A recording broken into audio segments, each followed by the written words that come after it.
مدینۃ المنوره کې او ځای کې ناستم خپله کمره کې یو کتاب مې راواخیستو دا کتاب نوم الجامع لاسباب الانحراف هغه کې مې تسې واقعات ولیدل تسې کیسې مې ولیدلې ما ویل چې دا کیسې خو خپلو ملګرو ته خپلو ورونو مسلمانانو ته خامخا بیانول پکاري چې خلک په دې خبره باندې پوه شي چې ګورې د دې ښځو د وجې نه که ستا خپله ښځه یې او که پردۍ ښځه یې دا یاد ساته د دې د وجې نه ګورې ته د الله د دین نه مشې اوښتلی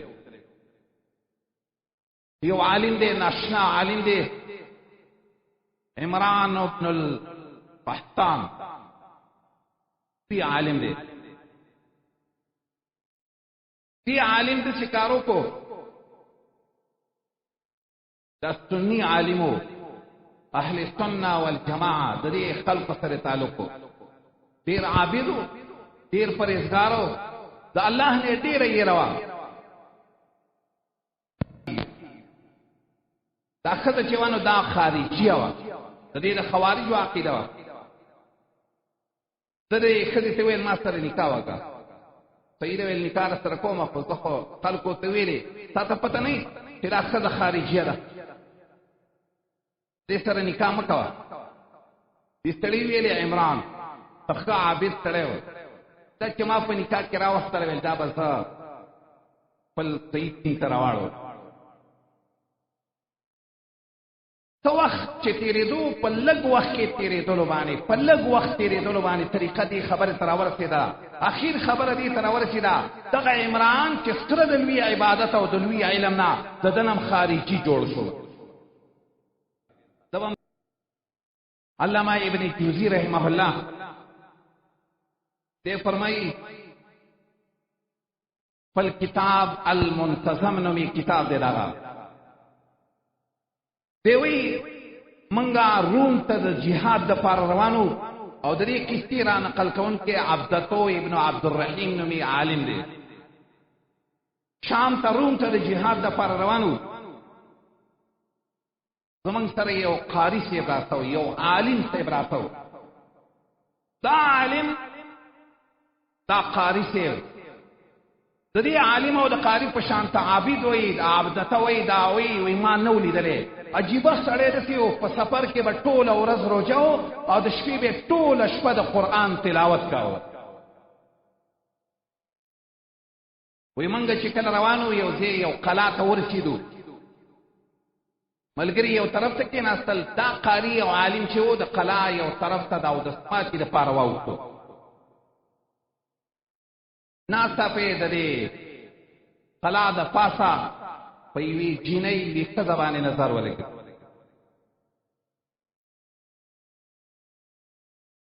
چې څنګه یې پې نظر ولګېدو څنګه یې چې جینۍ ولیدله د دې لوی عالم او د دې لوی دا په قرآن کې الله اسی دا کسی نه لیکلي دغه سیدا الله په قرآن کې داسې خبره ولې کوي ما او تا ته چې په ځای په ځای الله فرمایي مؤمن ته وایي مؤمن مسلمان ته دا خبره کوي الله وایي وقل للمؤمنین يغضوا من ابصارهم ويحفظوا فروجهم اے مومنہ دا خپل نظر دې له کنټرول ساته اے مومنہ د خپل عورت دې له خیال ساته دا خبره ولې کړې په قرآن کې د قرآن په منځ کې الله دا خبره کړې چې د خپل سترګو د خیال ساته بې ځایه نه چرته ونه لګېږي تا او زمان نبي په صحیح حدیث کې یو خبره کړې ده خدای چاته دا خبره کړې دی دې مسلمانانو ته کړې دا اللہ نبی فرمائی صحیح حدیث کے دا ابو ہریرہ نبی علیہ السلام فرمائی ان اللہ کذب علی ابن آدم حظه من الزنا لا محالہ لا محالہ مدرکه لا محالہ اے دا آدم زیا تانا بگر زنی زیناون خامخا کی اگر کتب و تزینا نوے خزینا دا نبی علیہ السلام العینان تزنیان دا یاد ساتا تا د سترګو نن زنا کیږي دا خبر یاد ساته فزیناهما النظر تا د سترګو زنا په صحیح حدیث کې دا خبره را تا د سترګو زنا دارا چې ته دې دا سترګې بې ځای استعمال کې دا ستا د سترګو زنا خود الله نبی رسیم فرمایي والاذنان یزنیان دام یاد ساته ستا او دا غوږونه زما او ستا دا غوږونه هم زینا کوي. زینا یې څه ده؟ په زیناهما الاستماع، د هر چا غوږونه چې د پردۍ ښځې خبرې هغه واوري او هغې نه ورته فایده او لذت او مزه وله ورکړی شي. د الله نبي فرمایي ستا دې غوږونو زینا وکړه اگر که ستا په ذهن کې به تا ته دا زینا نه ښکاري. او نبی علیہ السلام داسې فرمایي وزنا واللسانو دا جبن کې دې دام زنا کوي او د دې جبې زنا سره نبی علیہ السلام وی الکلام، تا چې د پردۍ ښځې سره خبرې په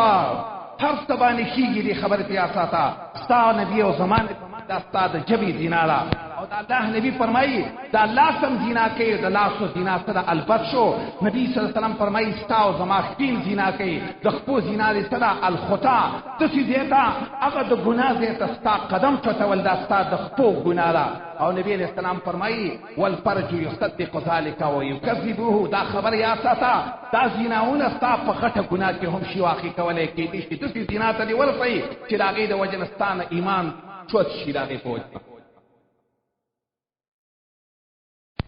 د ډېرو خلکو ذهن کې نن چې د مسلمانانو سوچ وکړي، مسلمانانو ته فکر وکړي، هغه به ځینې خبرې ته داسې خبره به جوړه شي، داسې حال جوړ شوی دی د مسلمان. نن مسلمان په دې ګناهونو کې داسې مرتبې ته رسېدلی دی چې هغه که 20 ځل زنا کوي، که 20 ځل په زنا کې واقع کېږي، د ده په ذهن کې دا نه راځي. ولې نه راځي؟ الله په قرآن کې یو ناشنا خبره کوي. الله فرمایي کلا بل رانا على قلوبهم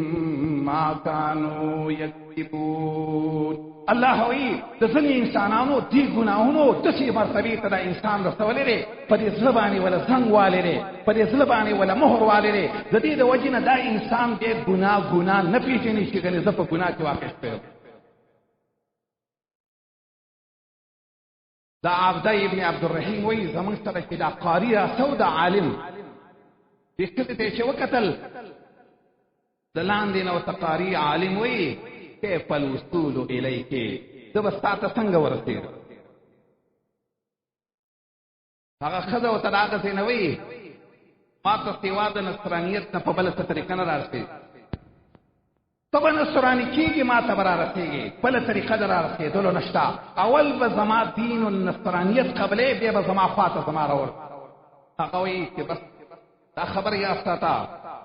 دا زنا، دا د سترګو زنا، دا کله ستا او زما نعوذ بالله د ارتداد سبب کېدی شي. ما او تا د خپل دین نه هم شي اړولی. دا خبره یاد، دا څه وړه ګناه نه ده، دا داسې ګناه مه شماره چې ګنې دا ما او تا څه ګناه وکړه. وایي کله چې دا سړی ورننوتو بس ویل بس ته ستا په دین نصرانیت باندې. دا ښځې سره یې نکاح وشوله، نکاح وشوله. دې ملګري وایي موږ ورته ویل چلو بس خبرې ختم. موږ وایي بل ځل لاړو، بلې غذا ته لاړو، بلې غذا ته. عبده ابن عبدالرحیم وایي چې بلې غذا ته موږ کله لاړو نو دا سړی موږ بیا په هغه کوټې د پاسه باندې د نصاراو سره یو ځای ولید، په چت باندې ناست دی. وایي موږ ورته ویلې قاري صاحب این قرأتک للقرآن، تا خو به د قرآن قرأت هم کولو. این صیامک بالنهار، تا خو به د ورځې روژې نیولې. قاري صاحب علم دې چېرته لاړ، د قرآن تلاوت چېرته لاړ، هغه روژې نیول دې چېرته لاړ، دا څه ګناه کې اخته شوی قاري صاحب؟ قاري صاحب د بره نه وایي ناشنا خبره ده، دې خبرې ته لږ توجه وکړه مسلمان وروره. دا قاري صاحب د بره نه وایي ای زما ملګرو زما د زړه نه ټول قرآن وتلی دی، یو ټکی د قرآن راته صرف یاد دی، هغه ټکی ډېر د افسوس او د خفګان ټکی دی. هغه ټکی دا دی، دا یو آیات راته یاد دی، ربما یود الذین کفروا لو کانوا مسلمین ذرهم یأکلوا ویتمتعوا ویلههم الامل